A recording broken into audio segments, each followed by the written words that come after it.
The sphere brush is very closely related to the 2D paintbrush. The major distinction is that the sphere brush, as you might imagine, is going to create a line of spheres along your stroke. Let me undo. You can increase your spacing.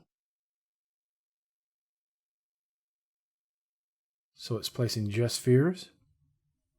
One thing it is especially good at is if you want to quickly place things like eyeballs, you can just simply tap and it's going to place its center on the surface of the object that you click on. Even though I'm on a different layer, you can use the on-plane functionality to designate exactly where you want to place this. So without me having to place this and then use the transform tool or the pose tool to move it back further into the eye socket, I can use the on-plane functionality to do that for me while I create this. In the tool options panel, right here, the type of surface, you can designate whether you want to place it along a specific plane or do you want to make the starting point defined by your right mouse button. In this case, I'll choose that. I'm going to right click and I have the ability to use my plus and minus key on the number pad to move it forward or backwards. One option I have is to ghost the head layer and walk this plane backwards. However, in order to be able to pick the surface and then walk it back, I need to enable this option in this drop list menu for ghosting as to how 3D Coat responds to the surface when I am working over a ghosted volume. In this case, I want to be able to pick, but I don't necessarily want to be able to act on it. So I'll right click again, and now I want to hit the plus key to move it further back.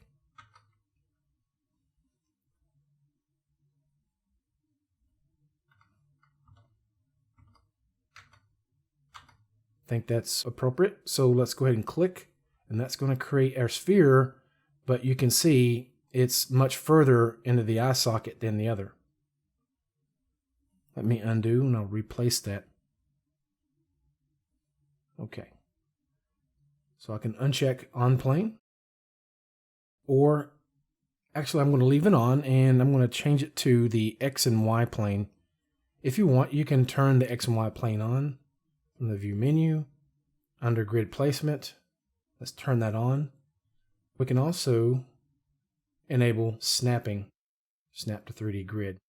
You could use this to align the spheres. Let's turn spacing off. Let's drag across this section.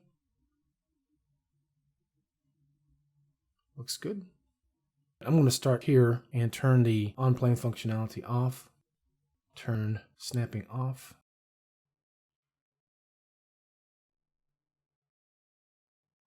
So yeah, if you just experiment with this tool for a little while, you can find some very creative uses for it. Let's look at tapering.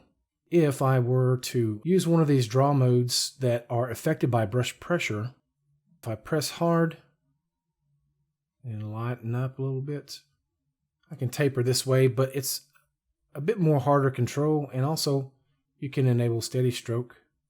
That may make it a little bit easier.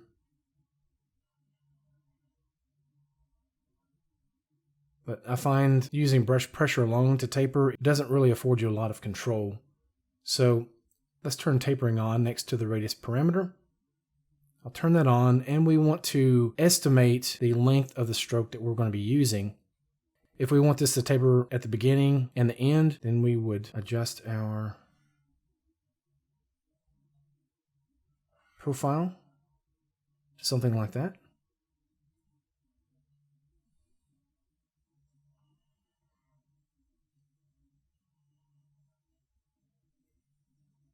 You have to cut off the end there, but you can see you can create sort of a muscle type of fiber if you need.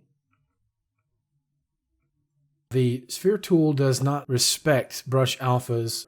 I'm going to use something like this, and I'll turn spacing off.